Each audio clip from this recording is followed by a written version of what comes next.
Hola, estoy muy contenta que estoy grabando esta clase por segunda vez. No sé por qué la grabación anterior se escuchaba muy mal, espero que ahora se escuche mejor. Y esta clase es la clase número 7, es la parte número 1 de esta semana y se titula Modularidad y cambio incremental. Vamos a ver. Entonces, estos son los contenidos que no los vamos a leer en detalle. Un repaso breve de la clase anterior es que en la clase anterior hablamos sobre la selección natural, sobre la adaptación y la evolución. Y recuerden que hay tres requisitos, tres, para que haya evolución, que son la variabilidad, que haya herencia de los caracteres y que haya una ventaja competitiva. Y también en la clase pasada vimos una pequeña introducción a lo que era la astrobiología. Bueno, eso también resumen de lo que era el fitness, que es la adecuación biológica, y los tres requisitos de la selección natural. Perfecto, eso eran las clases anteriores.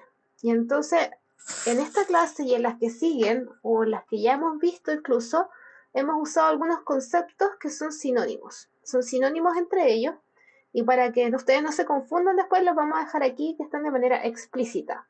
Este grupo, voy a poner el enlace, este grupo de conceptos son sinónimos. Forma, estructura, arreglo, configuración son sinónimos, ¿cierto? Y se utilizan en la biología. Por ejemplo, si hablamos de la configuración o la estructura del pico de un ave, entendemos que se refiere a la forma, ¿verdad? Y también si decimos que tiene un rol o una tarea, entendemos que se refiere a una función. Y pasa lo mismo con este otro grupo de sinónimos. Entonces, estos conceptos obviamente no se utilizan solamente en la biología, sino que también son importantes en la ingeniería y en otras ramas.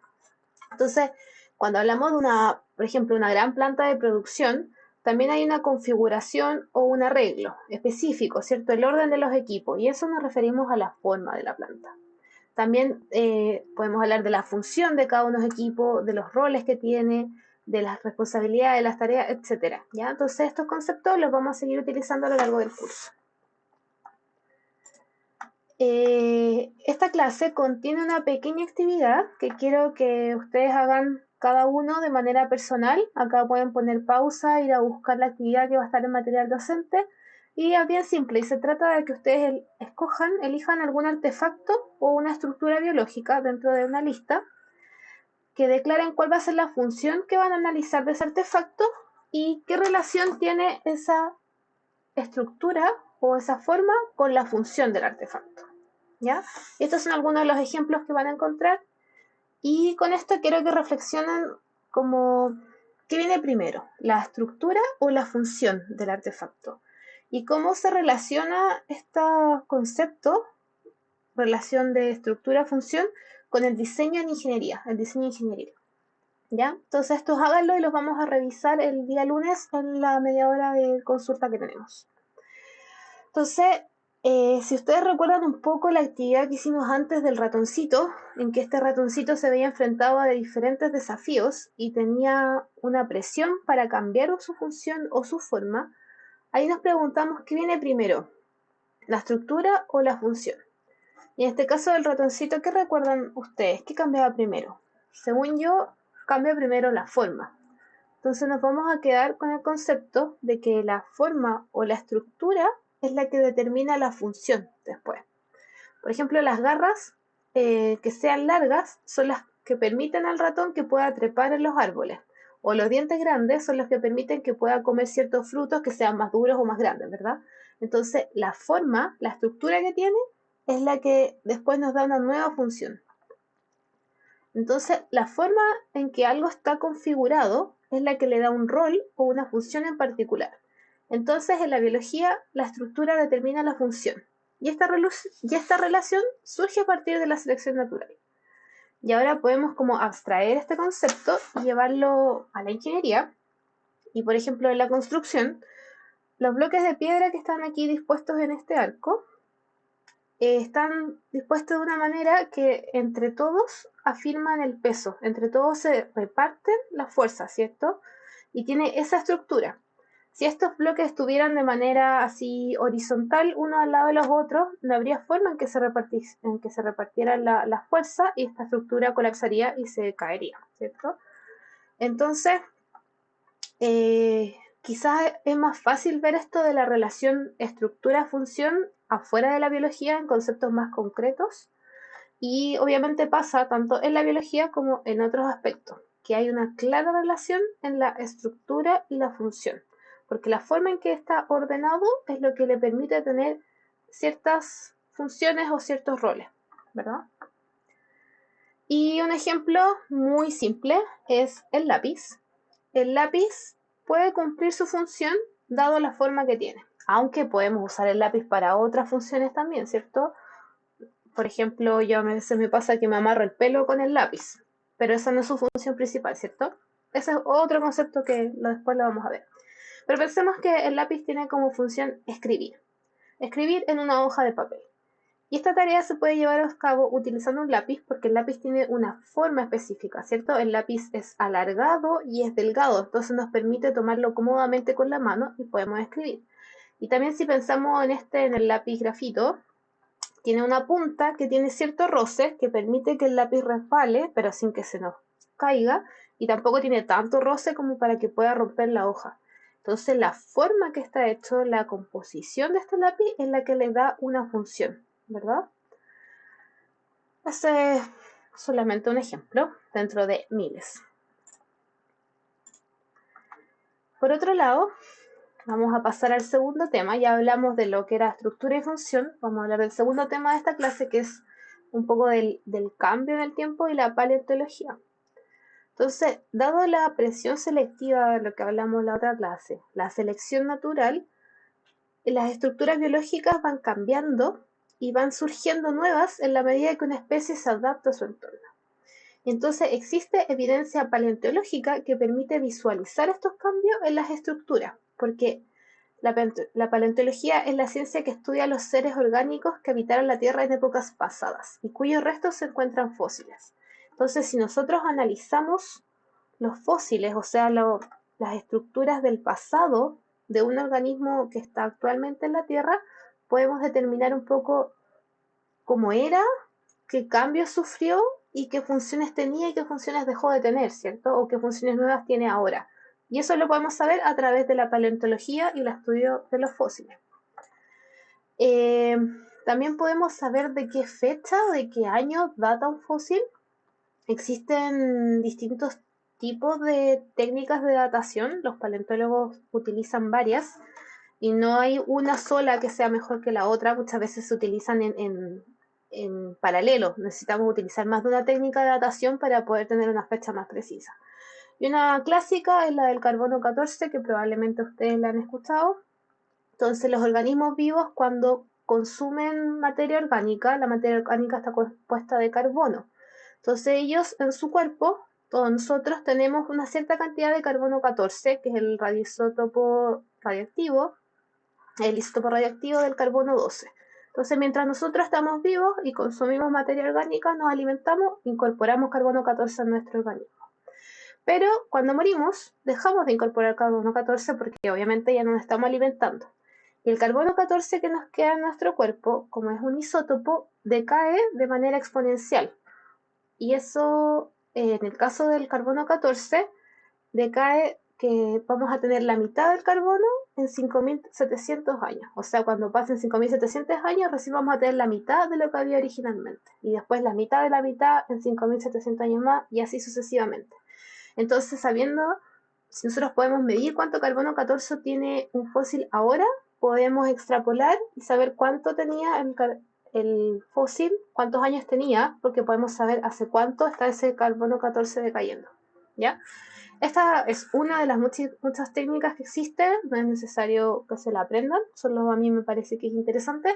Y esta técnica de carbono 14 sirve para identificar fósiles relativamente jóvenes, porque aunque 5.700 años o 5.300, no me acuerdo exactamente cuánto, suene como mucho tiempo, en el tiempo en que la Tierra ha sido Tierra, desde que hay organismos, es un tiempo muy cortito.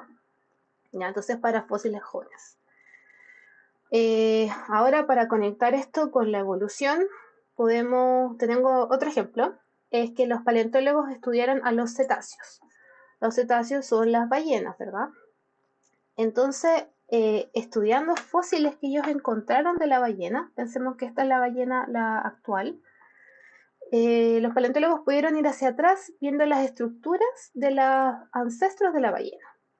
Y algo que a mí me llama mucho la atención es que originalmente, o sea, que la ballena desciende de animales que originalmente vivían en el mar, después se adaptaron a vivir en la tierra, por eso tienen patas, eran cuadrúpedos, caminaban en la tierra, y después no decidieron, pero debido a la adaptación a presiones selectivas, volvieron a vivir en el mar. Entonces, como que la ballena se dio toda una vuelta más o menos larga, porque todos los organismos vivos vienen desde el mar, desde el sistema acuático, digamos, pasamos a esto a los terrestres, y este terrestre volvió a buscar su hábitat en el mar. Entonces, pasó nuevamente a vivir en el mar. Me di muchas vueltas, pero bueno. Entonces, el ancestro de la ballena tenía esta estructura, era un ungulado, eso significa que tenía pezuñas, tenía 4 patas, tenía un cuello y tenía las fosas nasales como en la parte baja de su cráneo, digamos. Y acá en la flechita esa es la que indica dónde van, cómo se van moviendo las fosas nasales. ¿Ya? Entonces, este cuadrúpedo de 4 patas empezó a evolucionar a ir al agua. Y fíjense aquí cómo va cambiando su forma durante su evolución. Entonces, el cuerpo de los cetáceos se hizo fusiforme. Fusiforme quiere decir que es alargado, ¿cierto? Y esto minimiza la resistencia que tiene el agua para que se pueda nadar mejor, ¿cierto? También pasó que la cabeza quedó en posición horizontal. Antes acá la cabeza estaba como más cerca del suelo, en este caso, y se fue incorporando de manera que la cabeza quedaba horizontal, ¿verdad? Desapareció el cuello y también los orificios nasales se empezaron a desplazar hacia la parte superior de la cabeza, como indican las flechitas.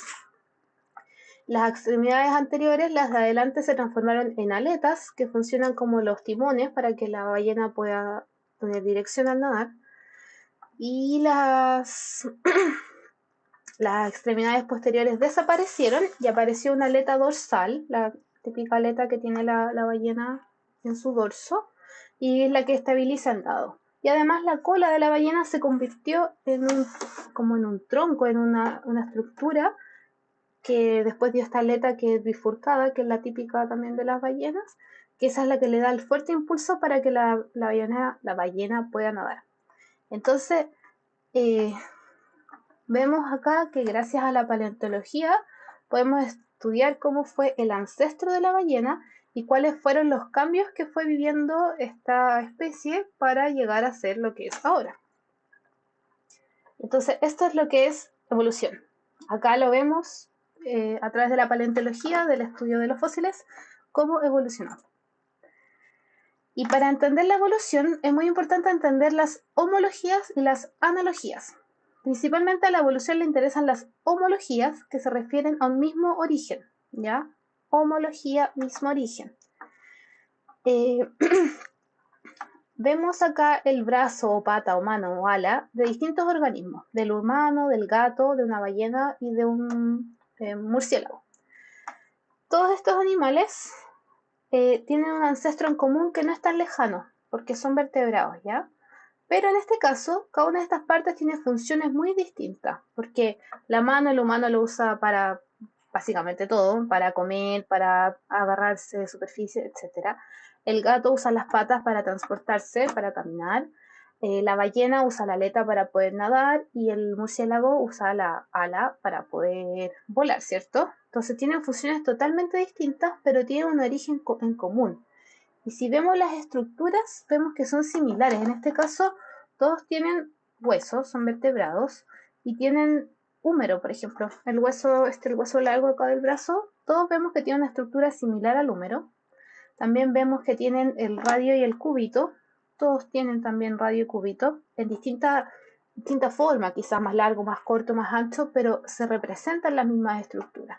Y también tienen falanges, los huesitos de los dedos, que en el caso de las ballenas tienen muchas más y más largas. También en el murciélago son más angostas y más largas, etc.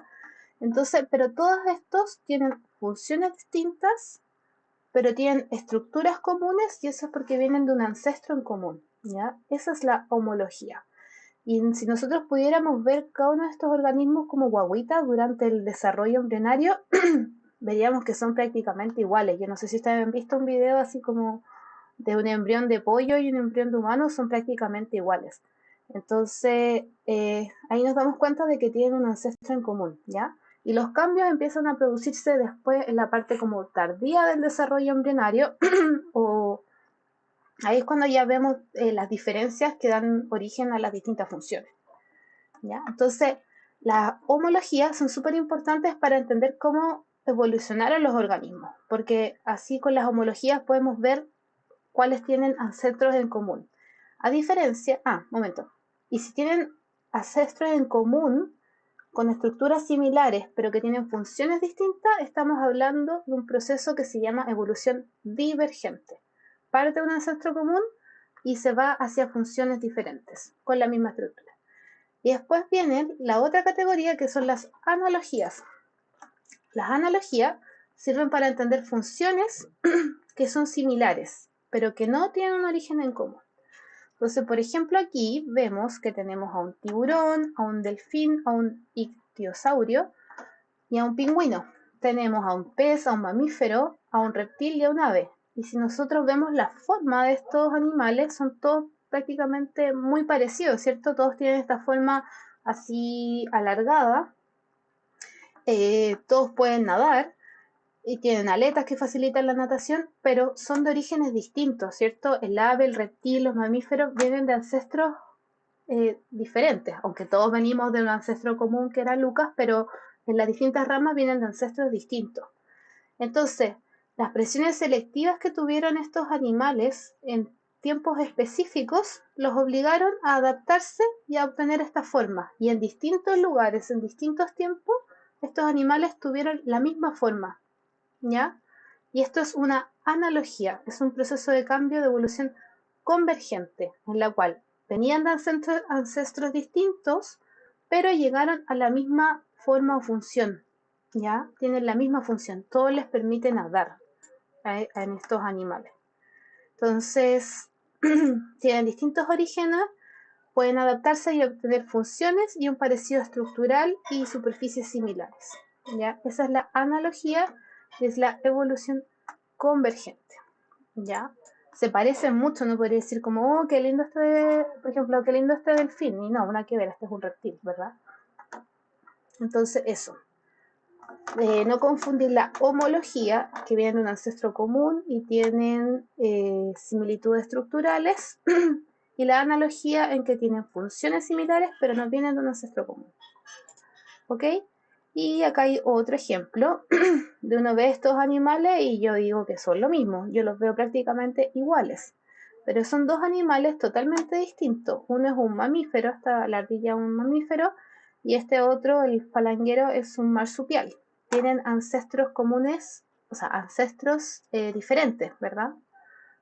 De nuevo, si nos vamos a lo más profundo, todos tenemos solo un ancestro común, pero si vamos viendo como las ramitas filogenéticas, estos no tienen ancestros en común cercanos. Sus ancestros probablemente no volaban, pero estos animales en dos lugares distintos empezaron a desarrollar estas estructuras que son como el cuero de la piel, que les sale desde la mitad de la extremidad superior hasta la inferior, y que al desplegarlas así les permite planear. Y esto probablemente había una presión selectiva que estos ratones, o sea, estas ardillas y este marsupial no querían bajar de los árboles y les resultaba más beneficioso poder saltar de un árbol a otro y poder planear. ¿Ya? Esto es una analogía. Entonces, podemos decir que esta estructura se repite en la naturaleza, de distintos lugares se empezó a repetir. La evolución nos llevó a repetir ciertas estructuras en los organismos. Y entonces eso es porque es una buena solución frente a las adversidades. Y ahí es donde nace otra ciencia que es la biomimética y que se define como innovaciones tecnológicas inspiradas en la naturaleza. Eso lo vamos a ver más adelante en el curso, pero es muy interesante. Y acá también hay un cuarto ejemplo, que es una tabla resumen de entre la homología y la analogía. Entonces acá tenemos para los mamíferos, tenemos el gato y la ballena. Son homólogos porque tienen un ancestro común, tienen estas estructuras que son similares, las piezas que los componen son similares, pero tienen funciones distintas. Ahora, si vemos entre la pata de un gato y la pata de una mantis religiosa, vemos que tienen una función común, ¿cierto? Que les permite caminar, pero son de orígenes totalmente distintos, no tienen un ancestro en común, entonces son análogos. Y pasa lo mismo con la aleta de la ballena, y está como una alita de este insecto barquero que viven como encimita de los lagos, donde hay acumulación de agua, como que andan por encimita y también nadan. Entonces, estos tienen en análogo ambos tienen la función de que pueden nadar, ¿ya? Pero no son un ancestro común, o sea, la ballena con el insecto no tienen nada que ver, entonces son análogos. Y si comparamos esta estructura del insecto barquero con la de la mantis religiosa, o bueno, no sé si es religiosa, de una mantis en general, son homólogas, porque tienen función, o sea, tienen un ancestro en común y tienen funciones distintas. Esta les sirve para nadar en el agüita, para impulsar el agua hacia atrás, y la mantis la usa para caminar, ¿ya? Entonces, recuerden que son homólogos, las estructuras son las mismas, aunque no cumplan la misma función. Si tienen las mismas piezas, son homólogas. Entonces, ¿cómo podemos explicarnos que los organismos cambian de tal manera? Y eso puede ser explicado gracias a la modularidad, que es el siguiente contenido que vamos a ver ahora. La modularidad es la propiedad de un sistema para ser entendido como la interacción entre varias partes discretas. Estas partes discretas se denominan módulos y cada una es cerrada, pero se puede comunicar con el resto. Entonces, cada una de estas está definida y puede interaccionar con otros módulos. Entonces nosotros podemos entender muchos organismos o poblaciones o cualquiera de los niveles de las jerarquías biológicas que vimos como módulos, que son partes que son independientes, pero que pueden interaccionar y entregar nuevas funciones que no tenía cada uno de los módulos por separado.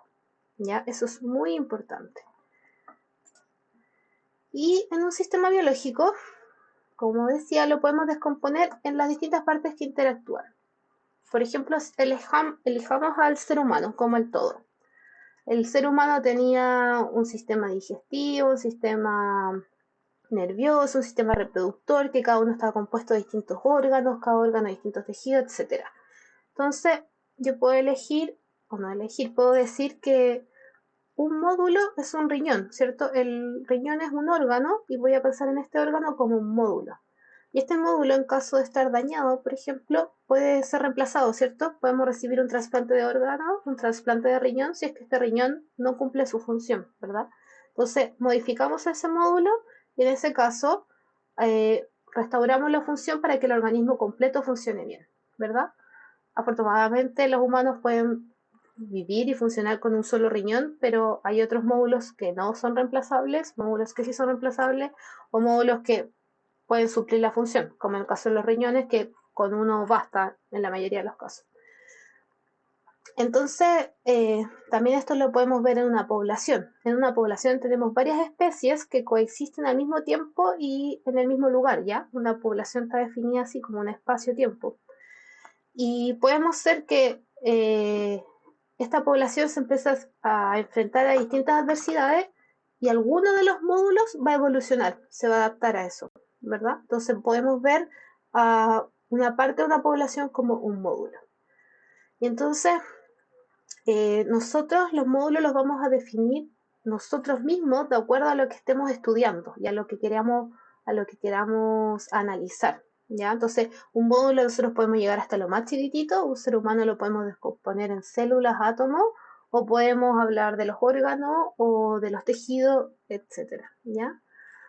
Y también es importante entender cómo funciona cada módulo por sí solo y entender también qué pasa cuando ellos interactúan, porque no es lo mismo, no es solo la suma de las partes. Y esto es muy importante en la ingeniería porque la suma de las partes no es el todo, hay más que eso. Y eso se aplica en muchos campos, muchos campos que no se me ocurren tantos ejemplos, pero muchos algoritmos funcionan así, entregan módulos. Tengo este set de datos y lo lo proceso de cierta forma, este otro de otra forma, pero ahora si están estos dos módulos, los proceso de una forma distinta, etcétera. ¿Ya? Entonces, en computación se utilizan módulos. Para estudiar una máquina grande puede tener distintas piezas, cada una de esas piezas es un módulo. Si yo entiendo cómo funciona cada pieza, yo podría armar una máquina totalmente distinta, sumando esas partes en otro orden, por ejemplo. Entonces, también una planta de procesadora o una planta que produce algo, puedo pensar en cada una de las máquinas, los operarios, cada una de las cosas de la planta como un módulo. Y es importante que esos módulos interaccionen entre sí. ¿Ya? Entonces, por eso este concepto de modularidad que existe en la biología también es muy importante en la ingeniería. Y volvemos a ver un poco acá los niveles de organización, es lo mismo en las otras clases. Lo único que tengan en consideración es que estos módulos de organización, cada uno de ellos, existe también el componente temporal, ¿ya? O sea, un organismo forma parte de una población cuando están en el mismo tiempo, en el mismo lugar también. Al igual que la biosfera, las comunidades, los ecosistemas tienen que ser cuando los estamos mirando en un mismo tiempo, ¿ya? No es porque no es lo mismo la comunidad del día de hoy que la de 20 años después, ¿ya? Entonces, estas son las organizaciones biológicas que habíamos visto, van surgiendo en jerarquía, ya que las interacciones entre los módulos de cada nivel generan un nuevo módulo más grande y que ese módulo va a generar parte de otro módulo superior, etc. Y en general cada módulo es más complejo, tiene más partes que van interactuando entre ellas. Entonces, esto al final es un crecimiento exponencial de distintos módulos que forman parte de cada una de estas jerarquías.